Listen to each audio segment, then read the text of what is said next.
প্রণাম। মহাপুরুষগণ বিভিন্ন সময় তাদের অন্তরের উপলব্ধি তাদের পদের মধ্যে, বাণীর মধ্যে অভিব্যক্ত করার চেষ্টা করেছেন। যেটুকু শব্দে আসতে পারে বিভিন্ন স্তরের কথা বলেছেন, বিবেক বৈরাগ্যের কথা বলেছেন, সাধন পথের কথা বলেছেন এবং সিদ্ধির কথা বলেছেন। দেখুন, বিবেক বৈরাগ্যের কথা বলেছেন,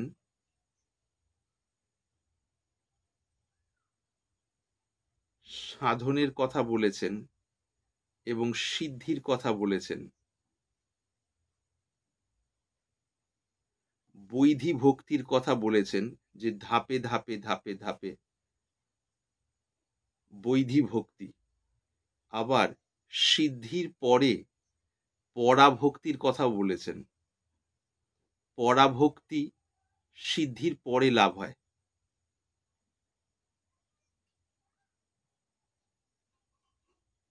এটি একটি রহস্য। ইষ্ট দর্শনের পর পরাভক্তি লাভ হয় বা পরাভক্তিতে স্থিতি লাভ হয়।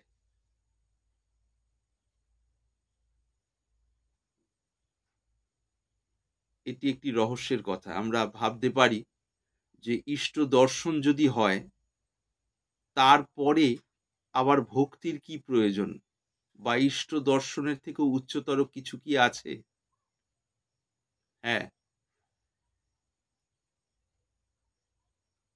পরাভক্তি বা অনন্য প্রীতি, অনন্যা প্রীতি বা অনন্য প্রেম, অর্থাৎ হৃদয়ের স্থিতিটি সেই রূপ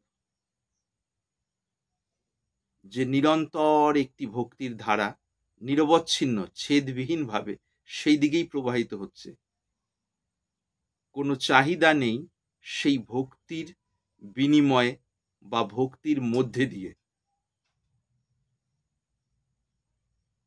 সামান্য কয়েকটি শব্দে এই বিষয়ে সংকেত বা ইশারা। আজকে সন্ত কবির দাসজি, অর্থাৎ সন্ত কবির দাসজির ভাবের অভিব্যক্তি পাচ্ছি তার বাণীর মধ্যে, এবং সেগুলো পরপর রয়েছে বেশ কয়েক পংক্তিতে। যেমন যেমন মনে আসবে সেই ভাবে আমরা সেগুলি আস্বাদন করার চেষ্টা করব।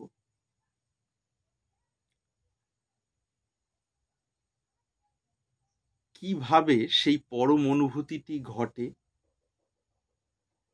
এবং ঘটার পর মাফ করবেন, ঘটার পর কিরূপ হয়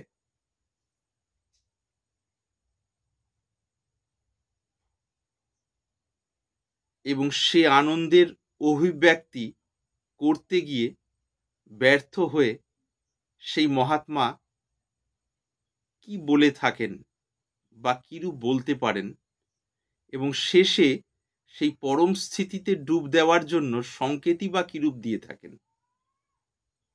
আমরা কবির দাসজির ভাবের অভিব্যক্তির মধ্যে পাব।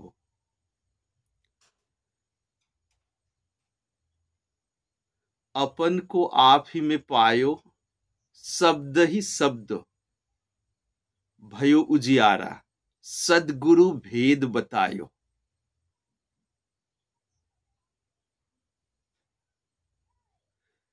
जैसे सुंदरी सूत लय सुती, सपने गयो हिराई, जाग परी पलंग पर पायो, न कछु गयो न आई।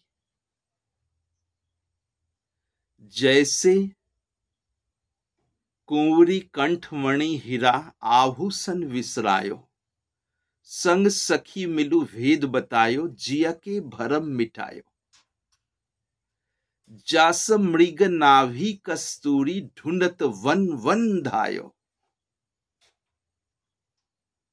नासा स्वाद भयो जब वाके उलटी निरंतर आयो।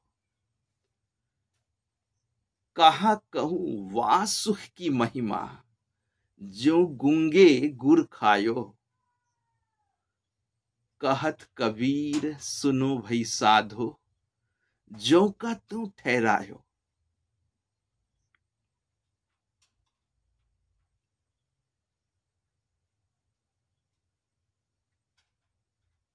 अपन को आप ही में पायो शब्द ही शब्द भयो जियारा।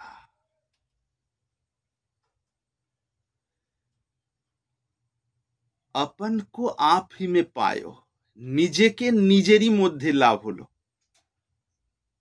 অর্থাৎ কর্তাভাব গলে গেলে যে পরম স্থিতিটি রইল সেই পরম স্থিতিটি যথার্থ নিজে বা নিজ স্বরূপ, সেটি কর্তাভাব গলে যাওয়ার মধ্যে থেকে, অর্থাৎ এই ব্যক্তি চৈতন্য যেটা নিজে বলে মনে করছি তার ভেতরেই ডুব দেওয়ার পর নৈব্যক্তিক অর্থাৎ ব্যক্তির অতীত যে পরম চৈতন্য তা প্রকাশিত হলেন। अपन को आप ही में पायो शब्द ही शब्द भयो जियारा। গুরুর হতে প্রাপ্ত যে নাম শব্দ সমস্ত প্রকাশময় হয়ে গেল, আলোকিত হয়ে গেল। শব্দ হি শব্দ भयो जियारा সদ্গুরু ভেদ बतायो। ভেদ মানে রহস্য, সেই সংকেত, সেই ইশারা, সেই স্যান্ড যেটিকে অবলম্বন করে শেষ ঝাঁপটি ঘটে। ঝাঁপ নদীর পাড় থেকে নদীতে বা সমুদ্র তো একটু অন্যরকম, নদীর পাড় থেকে নদীতে বলাই ভালো। সেই যে ঝাঁপটি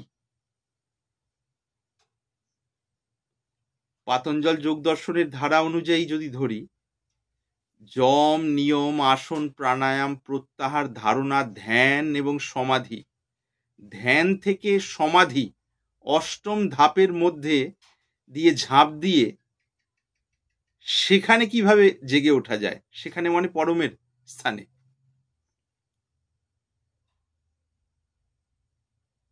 আমরা গানের মধ্যে পাচ্ছি শ্যামামা উড়াচ্ছ ঘুড়ি ঘুড়ি ভব সংসার ও বাজার মাঝে।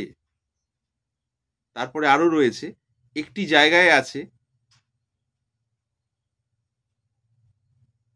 দক্ষিণা বাতাসে ঘুড়ি যাবে উড়ি ভব সংসার ও সমুদ্র পারে পড়বে গিয়ে তাড়াতাড়ি। ভব সংসার ও সমুদ্র পারে পড়বে গিয়ে তাড়াতাড়ি, তার দক্ষিণা বাতাসে, কৃপা বাতাসে। এখানে পাচ্ছি গুরু হতে প্রাপ্ত সংকেতকে অবলম্বন করে একমাত্র শ্রদ্ধাই সেখানে পুঁজি, সেইটিতে আরোহণ করে সেই পরম ঝাঁপটি ঘটে।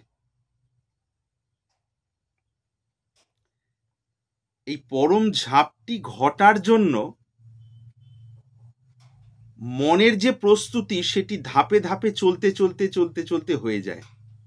হঠাৎ করে সেই সংকেত দিলে কখনোই হয় না, তার কারণ মনই তো তৈরি নয় সেই প্রস্তুতির জন্য বা সেই সংকেতকে ধরার জন্য।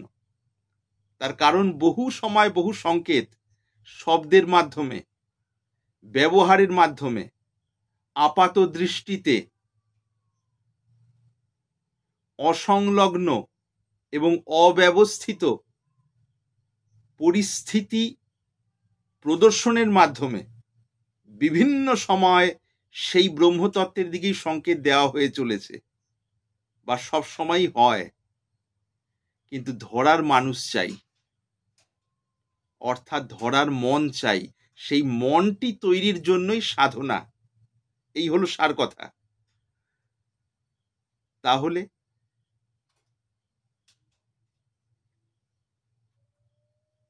अपन को आप ही में पायो শব্দ হি শব্দ भयो जियारा সদ্গুরু ভেদ बतायो। সদ্গুরু সেই রহস্য বলে দেন, জীবভূমি থেকে কিভাবে শিবভূমিতে বা পরমাত্ম ভূমিতে জাগরণ ঘটে, সেই সংকেত দেন।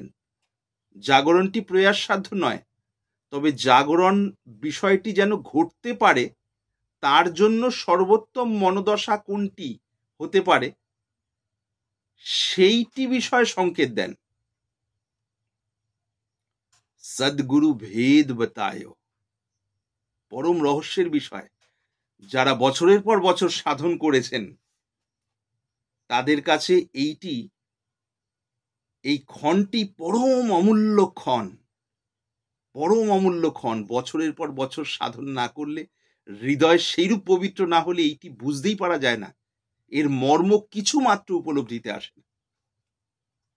সেই জন্য ক্রমে ক্রমে সাধন, যথার্থ গুরু নির্দেশ পালন। তার কারণ গুরু নির্দেশ পালন ছাড়া মনই তৈরি হয় না।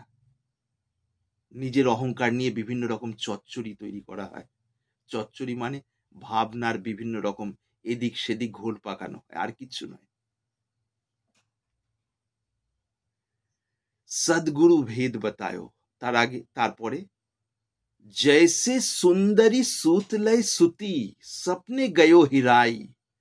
যেমন এখানে সুন্দরী মানে এখানে মাতা তার একটি ছোট্ট শিশুকে নিয়ে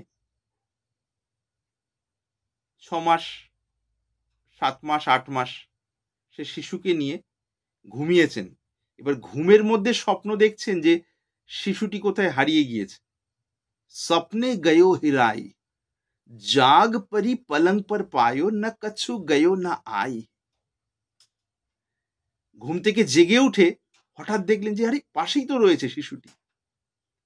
যাক, বুকের ধুপ ধুপ ধুপ ধুপ ধুপ ধুপ যেটা হচ্ছিল, যাক পাওয়া গেল, ওই তো আমার কাছেই আছে আমার সন্তান। জাগ পরি পলঙ্গ পর পায়ো, না কछु গয়ো না আই। অর্থাৎ যখন পরম বোধের বিষয়টি ঘটে, কর্তাভাব বিগলিত হয়ে, তারপর আবার সেই গৌণ কর্তাভাবটি যেমন ভেসে থাকে জলের মধ্যে বরফের মতো, সেই সমস্ত ক্ষণের বিশেষ সময় সময় এই ধরনের অনুভূতিগুলি হয়। জাগ পরি পলঙ্গ পর পায়ো, না কछु গয়ো না আই।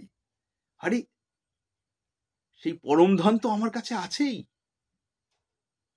বৌদ্ধিকভাবে বুঝে নেওয়া নয়, প্রত্যক্ষ দর্শন হয়, সাক্ষাৎকার হয়। জাগ পরি পলঙ্গ পর পায়ো, না কछु গয়ো না আই। অর্থাৎ শিশুকে নিজের কাছে যা আছে দেখে অন্তরের উদ্বিগ্নতা চলে গেল, অশান্তি চলে গেল, ভয় চলে গেল। আরে আমার কাছে আছে। উদাহরণ, তারপরের উদাহরণ, জৈসে কুঁवरी कंठमणि हीरा आभूषण विसराय। কুমারী কন্যার গলার হাড়ের মধ্যে কোনো একটি বহুমূল্য লকেট বা হাড়ের এখানে থাকে বিশেষ একটা ফুল, অনেকগুলো মূল্যবান রত্ন দিয়ে তৈরি, এবং মাঝখানে হয়তো পদ্মরাগ মণি রয়েছে। সেটি কোনোভাবে বিস্মৃত হয়ে গেছে, অর্থাৎ পিছনের দিকে চলে গেছে, কোনো কারণে গেছে। এটা উদাহরণ অর্থে উদাহরণ দেওয়া হচ্ছে, বুঝতে হবে সেইভাবে। বাস্তবে আমাদের এরকম হয় না সাধারণত। পেছনে চলে যাওয়ার কারণে সেই যে মেয়েটি, কুমারী কন্যাটি 15, 16, 17, 18, সে ছটপট করছে, কোথায় গেল কোথায় গেল আমার সেই বহুমূল্য হাড়ের সেই বিশেষ রত্ন খচিত অংশটি আর কি। সখীরা এসে, আরে কি করছিস, কোথায়, কেন ব্যাকুল হচ্ছিস, পাগল হলি নাকি, এই দেখ এই দেখ। ওরে পেয়ে গেছি পেয়ে গেছি পেয়ে গেছি, এই তোরই পাইয়ে দিলি রে, ভাগ্যিস পেলাম। এই যে ব্যাপার, আসলে তো ছিলই, আসলে তো ছিলই, শুধু সেইটিকে চিনিয়ে দেওয়া হলো বা হাতের কাছে ধরে দেওয়া হলো, এবং তখন ভ্রান্তিটা কেটে গেল, সেই যে তৃপ্তি। তারপরের দৃষ্টান্ত কি পাচ্ছি, जासो मृग नाभि कस्तूरी ढूंढत वन वन धायो। মৃগনাভির যে বর্ণনা পাচ্ছি আমরা, সেই মৃগনাভি অর্থাৎ মৃগের নাভিতে বিশেষ একটি সময় কস্তুরী তৈরি হয় বলে বলা হয়। তো সরলভাবে বুঝবো কস্তুরী সেইরকম একটি দিব্য গন্ধের উৎস, যেটিতে সেই মৃগ বা হরিণটি পাগল হয়ে যায় সেই উৎসকে খুঁজে পাওয়ার জন্য, এবং মনে করে সেটি বাইরে কোথাও আছে। সেটিকে খুঁজতে গিয়ে দৌড়ে দৌড়ে সারা বন বা বনের দূর দূরান্ত দৌড়ে দৌড়ে সে ক্লান্ত হয়ে পড়ে, তবু মেলে না কোথায় সেই উৎস। তথাপি তার একটা সুঘ্রাণ ভেতরে আসছে। কিন্তু যখন ক্লান্ত হয়ে হরিণটি বসে পড়ল বা শুয়ে পড়লে সাধারণত ছাগল বা হরিণ এরা খানিকটা মাথার দিকটা গুটিয়ে পেটের দিকে চলে আসে, অর্থাৎ নাভির দিকে খানিক চলে আসছে। যত চলে আসছে তখন দেখা যাচ্ছে আরে যে সুগন্ধ অল্প অল্প পাচ্ছিলাম সেটা তো আরো গাঢ়ভাবে পাচ্ছি, আরো প্রবলভাবে পাচ্ছি, তীব্রভাবে পাচ্ছি। এবং একটা সময় বোঝা গেল তার ঘাটটা সেই প্রায় নাভির কাছে গিয়ে, আরে এর উৎস তো আমারই মধ্যে আছে। তখন जास मृग नाभि कस्तूरी ढूंढत वन वन धायो, नासा स्वाद भयो जब वाके उलटी निरंतर आयो। তখন দেখছি আরে সেই সুগন্ধ তো আমার মধ্যে থেকেই আসছে। এটা বুঝে নিশ্চিন্ত হয়ে গেল। সেই হরিণটি, এই কয়েকটা দৃষ্টান্ত পেলাম। মায়ের স্বপ্নে হারিয়ে যাওয়া সন্তান জাগরণ অবস্থায় ফিরে পাওয়ার পরে তৃপ্তি, কুমারী কন্যার গলার যে বহুমূল্য রত্নখচিত যে অংশটি বিস্মৃত হওয়া বা পিছন দিকে চলে যাওয়া, আবার সখীদের সাহায্যে খুঁজে পাওয়া বা সেই বিষয়ে হুঁশ হওয়ার পরে যে তৃপ্তি, আর হরিণের তৃপ্তি সুগন্ধের উৎস জেনে, তারপরে যে তৃপ্তি, এই তৃপ্তির সঙ্গে তুলনা করা হচ্ছে বিশুদ্ধ আত্মতত্ত্বের অনুভূতির যে তৃপ্তি, সেই তৃপ্তির সঙ্গে। তখন কবির দাসজি বলছেন তারপরে, কাহা कहूं ওয়া সুখ কি মহিমা। কাহা कहूं মানে এখানে कैसे कहूं, অর্থাৎ আমি কিভাবে ব্যক্ত করব ওয়া সুখ কি মহিমা, ওই সুখের যে মহিমা সেটা আমি শব্দের মাধ্যমে কিভাবে ব্যক্ত করব। जो गुंगे गुड़ खायो, মুখ অর্থাৎ বাক শক্তিহীন ব্যক্তি কোনো কিছু বিশেষ গুড় বা কোনো কিছু বিশেষ কিছু খাওয়ার পর তার অভিব্যক্তি অর্থাৎ সেই বিষয়টা ব্যক্ত করা তো শব্দের দ্বারা সম্ভব নয়। ইশারা বা অন্য কোনোভাবে যদি লিখতে জানেন সেভাবে হয়তো চেষ্টা করতে পারেন। গুরুত্বপূর্ণ বিষয়।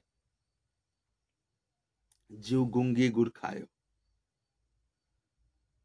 এই পর্যন্ত বলা হলো। তারপর সংকেত দিচ্ছেন কাদের জন্য? যাদের সপ্তম ভূমি পর্যন্ত প্রতিষ্ঠিত হয়ে আছে। সপ্তম ভূমি মানে বেদান্তের সপ্তম ভূমি নয়, পাতঞ্জলের সপ্তম ধাপ ধ্যান পর্যন্ত মানে তৈরি হয়ে আছে প্রস্তুতি। যম, নিয়ম, আসন, প্রাণায়াম, প্রত্যাহার, ধারণা, ধ্যান, সপ্তম ধাপ। সপ্তম ধাপ পর্যন্ত অন্তরের প্রস্তুতি যথার্থই হয়ে আছে। তখনই তাকে সমাধির সংকেত দিলে সেই মন ধরতে পারবে এবং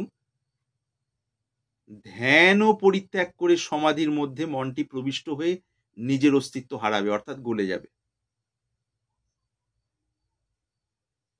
সেই সংকেত এখানে পাচ্ছি। কিরকম?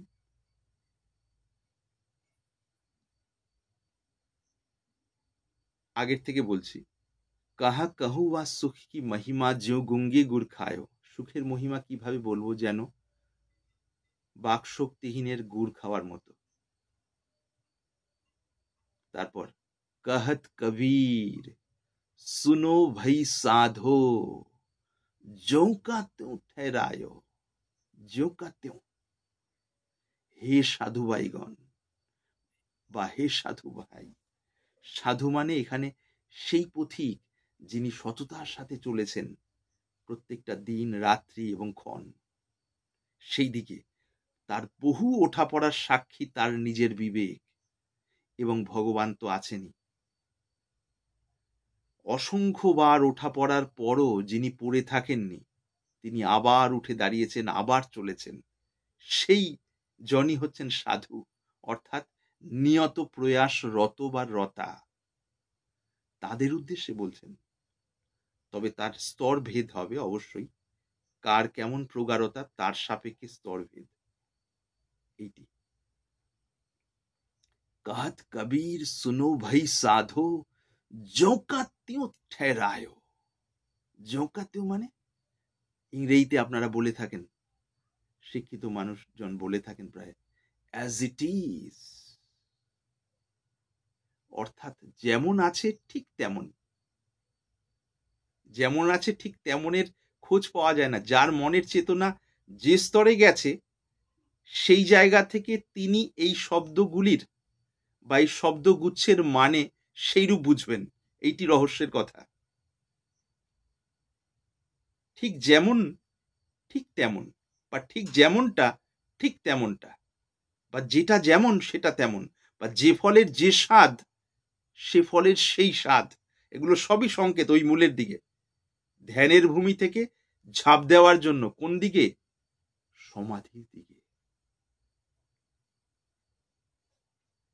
প্রেমিক প্রেমিকা যেমন একে অপরের জন্য অতি প্রিয়, যেখানে খানিক মাত্র কিছু ভেতরের প্রীতি জেগেছে, তাদের উদ্দেশ্যে বলছি, ঠিক তেমনি যারা সাধু বা সাধক বা সাধিকা, তাদের জন্য পরম প্রিয় ধন হলো সমাধি, যেখানে সর্বভারমুক্ত হওয়ার জায়গা। তার কারণ ভার যার মধ্যে থাকে, কর্তাভাব, সেই শেষ হয়ে যায়। তারপর জেগে ওঠার পর সেই স্থিতি অনন্য সাধারণ। তো সেই দিকে সংকেত। कहत कबीर सुनो भाई साधो। কবির দাসজি বলছেন, হে সাধু ভাই, তোমরা শোনো, ज्यों का त्यों ठहरायो, যেমন আছো তাতে স্থিত হয়ে যাও। এই কথাটির মানে এখানে আর বেশি বর্ণনা করা ঠিক নয়। তার কারণ যেহেতু যারা যে মন কর্ণেন্দ্রিয় দ্বারা, শ্রবণেন্দ্রিয় দ্বারা এগুলো শুনবেন, স্বাভাবিক তার অধিকাংশ মনই তার জন্য প্রস্তুত নয়, শুধু সংকেত হিসাবে দেয়া হলো। এইটি যার সেই স্থিতি হবে, অর্থাৎ সপ্তম ধাপের স্থিতি হবে, গুরু সেটি বুঝবেন, তখন তার জন্য সময় মতো সংকেত বিভিন্নভাবে তিনি দিতে পারেন বা দিয়ে থাকেন। কখনো কেউ এটি ভুলেও ভাববেন না যে আমার ভেতরে এই স্থিতি তো হয়ে আছে বা অমুক স্থিতি তো হয়ে আছে, কিন্তু তারপরে স্থিতিতে তো যেতে পারছি না। ভ্রান্তি, মনে রাখবেন, ভ্রান্তি। এটি মায়ার ফাঁদ, মায়া ভুল বোঝাচ্ছে বা অজ্ঞান ভুল বোঝাচ্ছে। প্রকৃতির নিয়ম এমনই, যার ভেতরে যেমন স্থিতি হয়েছে, যে অবস্থায় পৌঁছেছেন, তিনি যদি সেখান থেকে প্রয়াসরত বা প্রয়াসরতা হন, সেই স্তরের প্রয়াস যেমন হবে, স্বাভাবিকভাবেই প্রকৃতির নিয়ম অনুযায়ী তারপরের ধাপে তিনি চলে যাবেন। যদি দেখেন যে তারপরের ধাপে যাচ্ছেন না, বহু প্রয়াস করেও, তখন বুঝতে হবে তার বর্তমান স্থিতি বিষয়ে তার যে ধারণা, সেটি একটি কল্পনাপ্রসূত ধারণা, সেটি আসলে সত্য নয়, সেটি ভেবে নেওয়া। এই কারণেই সদ্গুরুর সান্নিধ্যে থেকে, সদ্গুরু মানে এখানে যার ভেতরে পরম সত্যের অনুভূতিটি ঘটেছে, সগুণ সাক্ষাৎকার বা নির্গুণ সাক্ষাৎকার বা উভয়ই, সেইটি ভেবে বা সেই দিকে মন রেখে এই শব্দটি ব্যবহৃত হলো। তো তার সান্নিধ্যে সেই বিষয়গুলো স্বাভাবিকভাবেই প্রকাশ থাকে বা প্রকাশিত থাকে, কখনো মুখ্যভাবে বা কখনো গৌণভাবে। সেইভাবে চলা, তাহলে সেই পরম ক্ষণটি আসে। এই পদের সার কথা পেলাম। আর মাফ করবেন, পরিস্থিতি অনুযায়ী বারবার এই সমস্ত বিষয়গুলো চলছে, গরম বা সবকিছু মিলিয়ে মিশিয়ে। শারীরিক সুস্থতা অসুস্থতা তো থাকেই, তারও সাপেক্ষে বিষয়গুলি। আর আরেকটি বিশেষ কথা, বিভিন্ন ধারায় দেখা যায় বিভিন্ন সাধক সাধিকা বা এই পথের পথিক যেহেতু তাদের বিষয়ের রস পাওয়ার যে বিষয়গুলো আস্তে আস্তে কেটে যায়, আর এদিকে সাধন পথে চলা শুরু হয়। কিন্তু সাধন পথে চলতে চলতে যতক্ষণ না ভেতরের রস পর্যাপ্তভাবে পাওয়া যায়, ততক্ষণ সাধক বা সাধিকার সেরূপ তৃপ্তি আসে না। এবার এই তৃপ্তিটাকে ভরপাই করার জন্য, অর্থাৎ পূর্ণ করার জন্য, বা তৃপ্তিটা যেন হয় তার জন্য বিভিন্ন রকম আয়োজন করা আছে, শাস্ত্রে আয়োজন করা আছে এবং মহাত্মারাও করে থাকেন। যে না, ইনি এই পথে চলছেন, চলাটা মোটামুটি আন্তরিক, বিষয়ের রসের বিষয়ে সেভাবে রমণ করা হচ্ছে না, অর্থাৎ সেগুলো ভোগ করে করে বিষয় রসের বিষয় যে ছাপ সেগুলোকে বাড়ানো হচ্ছে না, বরং একটু একটু করে কমছে। কিন্তু এই দিকে চলার ক্ষেত্রে যতটা ভেতরের ব্যাকুলতা, যতটা তীব্রতা থাকা দরকার ততটা নেই। হালকা হালকা চলছে, কখনো আবার থেমে থেমে যাচ্ছে, আবার চলছে, আবার থেমে থেমে যাচ্ছে, আবার চলতে চলতে কোনো জায়গায় ঠিক মনের মতো একটুখানি হলো, আবার যেন একটুখানি নড়ে চড়ে বসা হলো, আবার একটু চলে মনের মতো হলো না, আবার গুম ধরে বসে আছে। এই ব্যাপারগুলো এই পথের কমন দৃশ্য, একদম কমন দৃশ্য, মানে খুবই প্রচলিত দৃশ্য আর কি। প্রত্যেকটা সাধক সাধিকাকে কম বেশি এর মধ্যে দিয়ে যেতে হয়, প্রায় প্রত্যেক জনকে, যদি চলেন তিনি। আর তার আগেই যদি ভেবে নিয়ে কোনো একটা জায়গায় বসে বাজার বা দোকান খুলে বসেন, তাহলে কিছু বলার নেই। বাজার বা দোকান মানে না, ভেতরে সেই আসল ঘটনাটা, ডিম ফোটার ব্যাপারটা না ঘটার আগেই হয়তো তিনি ডিম বিক্রি শুরু করে দিয়েছেন। ডিম বিক্রি মানে অন্যদের পথ দেখানো আর কি। এটি খুব গুরুত্বপূর্ণ বিষয়। যাই হোক, তো এখানে মূল বিষয়টা হলো এটা,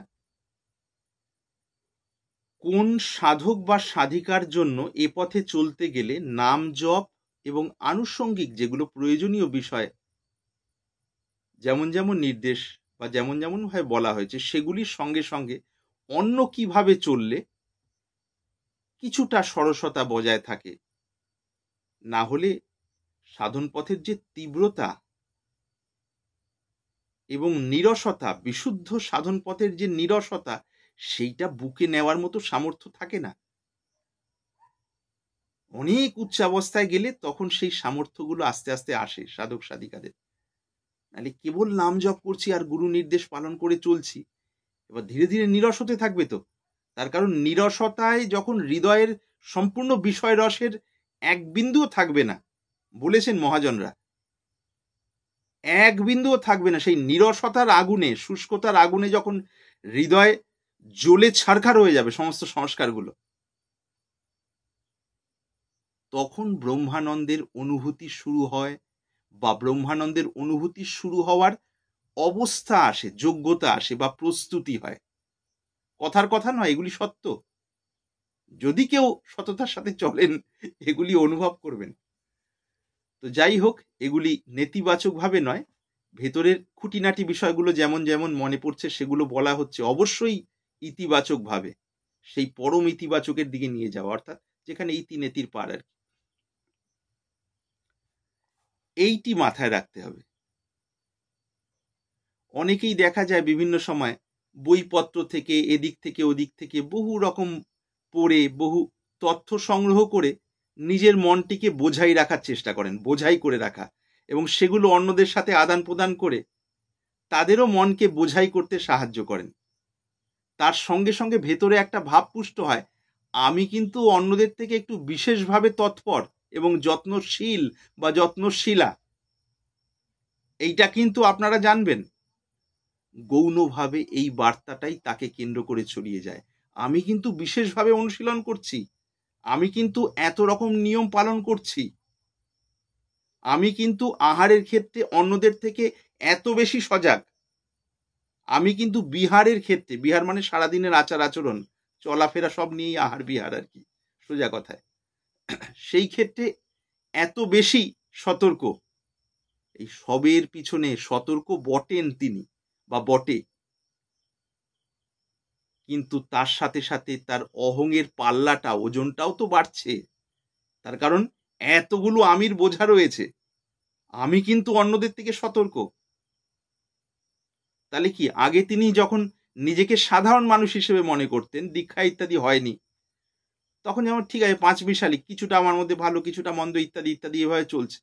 যেই বিশেষ কিছু পালন করা শুরু করা হলো, সঙ্গে সঙ্গে সাইড এফেক্ট মানে পার্শ্ব প্রতিক্রিয়া, যে আমি একটা বিশেষ কিছু, এই অহংয়ের বেলুনটা এবার বড় করে ফোলা শুরু হচ্ছে। যত বড় ফোলা শুরু হচ্ছে তত রাগ দেশের ধাক্কাটা তো ভয়ঙ্কর, যেটা ভেতরকে ক্ষতবিক্ষত করে দেবে। এই কারণে ঈশ্বর দ্রষ্টা মহাপুরুষ যারা বা পরম অনুভূতি যাদের ভেতরে ঘটেছে, সেই মহাত্মারা মানে করুণা পরবশ হয়ে, কৃপা দ্বারা বিগলিত হৃদয় হয়ে তারা বারবারই বলেন, কখনোই বাড়তি কিছু করতে না যাওয়া, যদি খুব বেশি অসুবিধে না হয়। সহজ সরল, ওই সহজ সরল কয়েকটি জিনিস: সদাচার, শুদ্ধ আহার, কালে উপাসনা। সদ আচার সেই ধরনের আচার যে আচার করলে মনের শুদ্ধতা বাড়ে। খুঁতখুঁতানি নয়, বুঝতে হবে শুদ্ধতা এবং খুঁতখুঁতানির মধ্যে পার্থক্য রয়েছে। খুঁতখুঁতানি হলে আমি একটা বিশেষ কিছু অন্যদের থেকে, এই ধারণা ক্রমশ ওই ছোট্ট অশ্বত গাছের চারার মতো হয়ে ধীরে ধীরে ধীরে ধীরে বাড়তে থাকবে। আর শুদ্ধতা হলে হৃদয়ের মধ্যে উদারতা আসবে, অন্যের প্রতি স্বাভাবিকভাবে শ্রদ্ধা, সমবয়সীদের প্রতি একটা স্বাভাবিক নির্মল ভালোবাসা, ছোটদের প্রতি স্বাভাবিক স্নেহ জাগতে থাকবে, চেষ্টা করতে হবে না। শুদ্ধতার সঙ্গে সঙ্গে এগুলো আনুষঙ্গিক গুণ, মানে সঙ্গে সঙ্গে মানে স্বাভাবিকভাবেই আসবে। লক্ষ্যের প্রতি মানে অনুরাগ ধীরে ধীরে বাড়তে থাকবে, ব্যাকুলতা বাড়তে থাকবে। শুদ্ধতার দিকের লক্ষণ যত রকম আছে তার মধ্যে এগুলো কয়েকটি। শুদ্ধতা মনে রাখতে হবে, খুব গুরুত্বপূর্ণ বিষয়।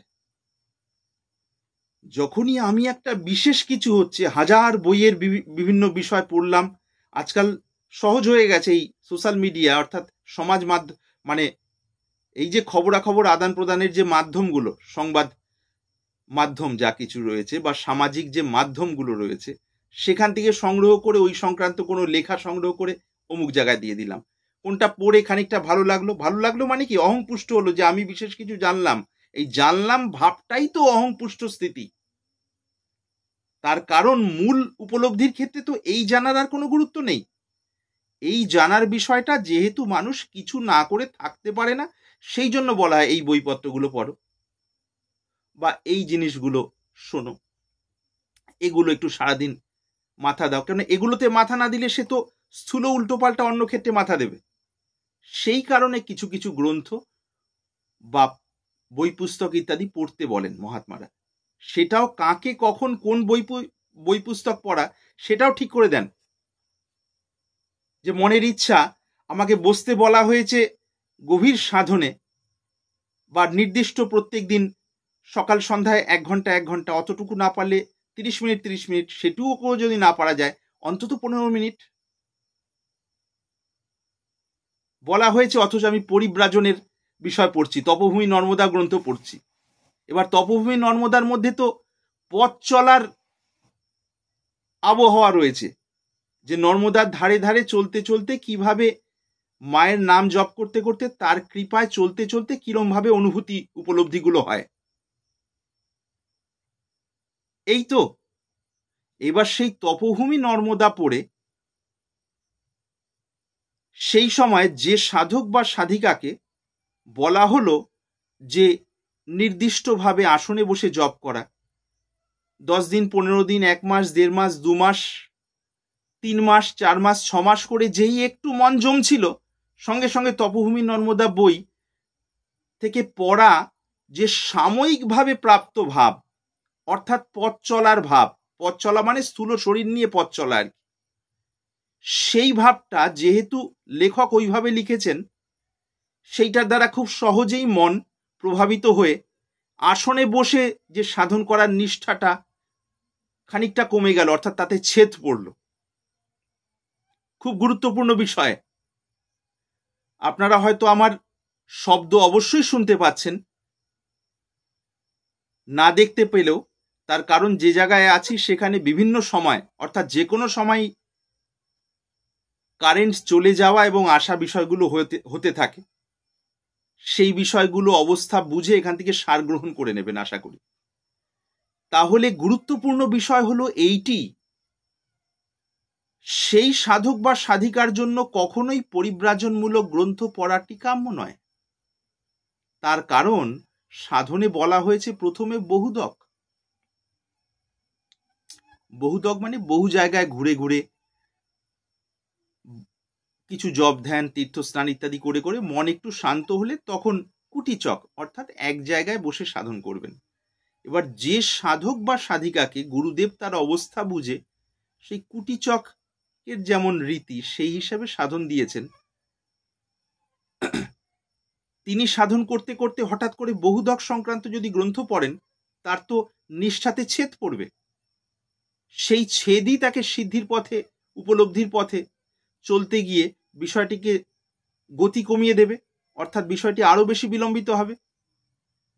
এই কারণে সাধন পক্ষের সাপেক্ষে অর্থাৎ সাধনার দৃষ্টিতে গুরু যাকে যখন যেই ধরনের গ্রন্থ বা সেরম যদি শরণাগত হন গুরু একদম নির্দিষ্ট করে দেন, গুরুদেব তুমি এই গ্রন্থ সারাদিনে এই সময় এতটা পরিমাণ পড়বে, তারপরে নাম জপ করবে এবং সহজ সরলভাবে স্নানের সময় স্নান, আহারের সময় আহার, সময়ে বিশ্রাম, সময়ে জাগা, স্বাভাবিক মানুষের সাথে ব্যবহার, কোনো লোক দেখানো ধার্মিক ব্যবহার দরকার নেই, কোনো লোক দেখানো নাস্তিক বা লোক দেখানো ইন্টেলেকচুয়াল মানে বুদ্ধিজীবী ভাব কিচ্ছু দরকার নেই। আধ্যাত্মিক অনুশীলন করতে করতে একদম মাথাটা ভারী হয়ে আছে, এই সমস্ত মিথ্যা ভাব দেখানোর কোনো দরকার নেই। বরং সহজ সরলভাবে সদাচার, শুদ্ধ আহার, কালে উপাসনা, খুব সাদামাটা। বুঝতে হবে কি আমি কোনো বিশেষ হওয়ার জন্য নয়, বরং সমস্ত বিশিষ্ট বিষয়ের মূল কেন্দ্র কর্তাভাব সেটি যেন বিগলিত হয়ে যায় এবং তার পেছনে যে লুকানো পরমাত্ম তত্ত্বের সে আনন্দ সেটি যেন প্রকাশিত হয়। তার জন্য গুরু নির্দেশটি শেষ কথা। এমনকি এইটিও বলা হয়েছে যেখানে শাস্ত্র বাক্য এবং গুরু বাক্যে বিরোধ হবে বা পরস্পর দ্বন্দ্ব উৎপন্ন হচ্ছে বলে মনে হবে, উভয়ের মধ্যে মিল থাকছে না, গুরু যদি যথার্থই সত্যদ্রষ্টা হন সেখানে গুরু বাক্যই গ্রহণযোগ্য অর্থাৎ গ্রহণ করা কাম্য। তার কারণ শাস্ত্র সার্বিকভাবে বলেছেন সকলের জন্য, কিন্তু গুরুদেব তো জানেন কখন কোন পথের পথিক বা কোন শিষ্য বা শিষ্যার জন্য ঠিক কোনটি সর্বোত্তম। সেই জন্য টু দ্য পয়েন্ট অর্থাৎ ঠিক সেই স্থিতি ধরে বলার যোগ্যতা একমাত্র যথার্থ গুরুরই আছে। তার কারণ তিনি সম্পূর্ণ পথটা যাত্রা করেছেন, সেই জন্যই গুরু পদে থাকবেন। যিনি সম্পূর্ণ পথ যাত্রা করেননি, সম্পূর্ণ মানে ওই পরমাত্ম তত্ত্বের উপলব্ধিটি ঘটা পর্যন্ত সেটিকে সম্পূর্ণ বলা হচ্ছে, যদিও তারপরে বহু বৈশিষ্ট্য আছে, তার কোনো ইয়ত্তা নেই, সেই হিসাবে ভগবত তত্ত্বে সম্পূর্ণ বিষয় কখনোই হয় না। তবু একটা বিষয় বলতে গেলে আপেক্ষিক দৃষ্টিতে বলা হয় বলে সম্পূর্ণ পথটা যাত্রা করেছেন এইভাবে বলা হয়ে থাকে, অর্থাৎ সিদ্ধ স্থিতিতে প্রবেশ হয়েছে, তারপরে অনন্ত বৈচিত্র্য রয়েছে, সেগুলো বলার বিষয় এখানে নয়। অর্থাৎ গুরু বাক্যই একমাত্র গ্রহণযোগ্য, না হলে ধর্মের রূপ ধরে গ্রন্থের রূপ ধরে অন্যান্য মহাত্মার উপদেশকে কেন্দ্র করেও সাধক সাধিকার পতন হয়ে যায় শুনলে। তার কারণ খুব আপাত বিরুদ্ধ বলে মনে হতে পারে, কিন্তু খুব সূক্ষ্ম দৃষ্টিতে এইটি বোঝা যাবে যদি কেউ সাধন পথে চলেন। অর্থাৎ কোনো মহাত্মা সেই পরমপ্রাপ্ত অবস্থায় পৌঁছেছেন, কিন্তু তার অন্তর্দৃষ্টি দিয়ে তিনি তার ভেতরে দেখেননি কোনো অন্য কোনো প্রণালী ধরে চলা বা সাধক সাধিকাকে, সাধারণভাবে বলে দিলেন যে না তুমি এরম করতে পারো বা এটা করলেই তো ভালো হয়, কিন্তু সেটা সেই সময় তার জন্য উপযুক্ত কিনা তার গুরুই জানেন। এবার তার গুরু যদি সাধক হন তিনি জানতেও পারেন, নাও জানতে পারেন। তার গুরু যদি সিদ্ধ হন তিনি অবশ্যই জানেন, তার কারণ তিনি সমস্ত কিছু জেনে না জানার ভান করাটাই তার একমাত্র কাজ। তার কারণ এটি না হলে এই স্বাভাবিক লীলা বা স্বাভাবিক খেলাগুলো হবে না। এইটি শাস্ত্রের সাধারণ অবস্থা।